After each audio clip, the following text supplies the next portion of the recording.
Good morning. It's Sunday, April 21st. Let me tell you something. I have been reading some articles about the strength of the U.S. dollar. And there are articles that I saw in the last week or so that thought that the U.S. dollar was being threatened, being sort of pushed aside as the world's leading currency. But I can tell you quite frankly and quite honestly that while I am not an economist, I know for certain that the U.S. dollar is going to be the number one currency in the world, for as far as I can see. Because when they talk about who is going to replace the U.S. currency, they are talking about a couple of countries that have big troubles with their economy. They're talking about Russia. They're talking about China. Both of them have big problems financially. And then they're joined by North Korea. I don't know what North Korea could do except that they're anti-democracies. So, and then we have two South American countries, Brazil and Argentina, are not going to use the U.S. dollar as a primary currency in world trade or whatever it is. But I don't know why. I guess it might be just because we're the U.S. and we're a powerful country and we're number one in the world in a lot of things, and I guess they want to try and overtake us. But attacking the dollar is not the way to do it, because the dollar has remained very strong. And in fact, in the month of March, the value of the dollar has increased. In spite of all the activity against it recently, it has increased.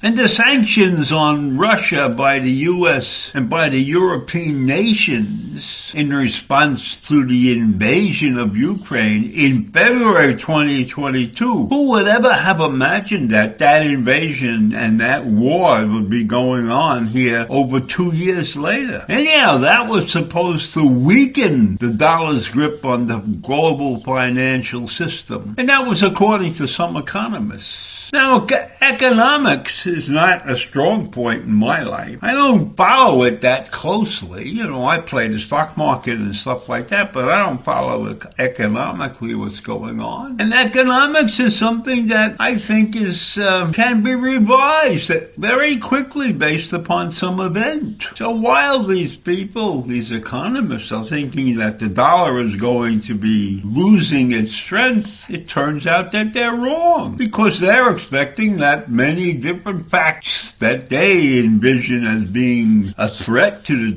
dollar are not really there currently. And so right now, instead of the greenback falling by the wayside, it's just as dominant as it was 2 years ago, if not more so. That's according to some other economist's academic paper that was published on Friday. In the paper, which had a title of De-Dollarization, Not So Fast, two economists, Felix Girding and Jonathan Hartley, present evidence suggesting that the latest round of speculation about the decline of the U.S. dollar's role in the international financial system has been mostly unfounded and untrue. And it's probably being spread by those people who would like to de-dollarize the world, so to speak. Events took place about a year ago that rose the expectations for the de-dollarization. These were driven by the expected backlash from the U.S. freezing Russia's foreign currency reserves, as well as the implications of a 2023 bilateral trade between China and Brazil that was supposed to make both countries less dependent on the greenback. But I don't think those things happened, and I don't think those things came to flourish. So in spite of all the negative hype, the dollar doesn't seem like it's any closer to losing its status as the world's de facto reserve currency. And we can see that by looking at many charts that have been produced. In fact, in these charts, some of the data shows that the dollar's role in the global economy has expanded over the last 2 years. That's expanded, not declined. So one must do their research when they're investigating how poorly the dollar is doing, because that's far from the truth. Many believers of the de-dollarization narrative often highlight facts that are partially true, but are not true when you really dig deep into them. They are claiming that the dollar share has declined from 70% in 1999 to 60%. But 70% of something might have had the same value as 60% of the same thing now,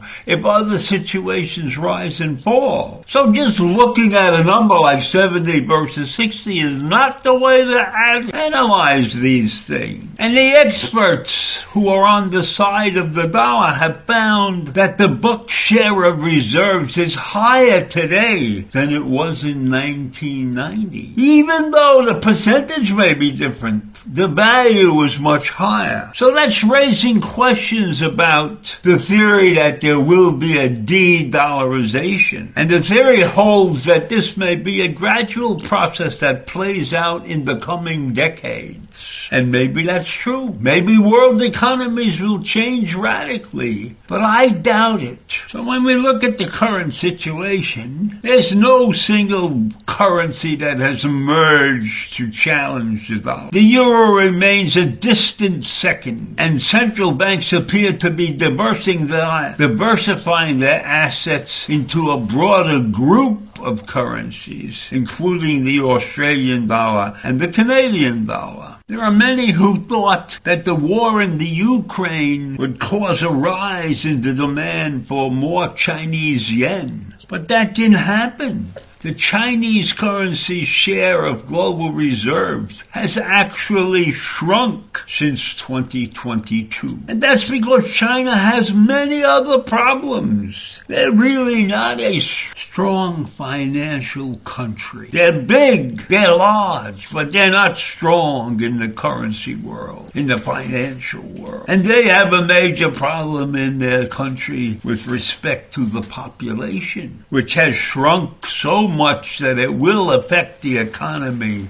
and the amount of intelligent people that rise up to run that country. So right now, I think the U.S. dollar remains a dominant feature of our strength in the world. And right now, I see no challengers who are capable of overtaking the U.S. dollar. And I think I'll be long gone before anything reaches a crisis mode in that area. Probably, maybe, when my great-grandchildren are adults. So don't worry about the dollar. Keep on living. Have a great day. Bye.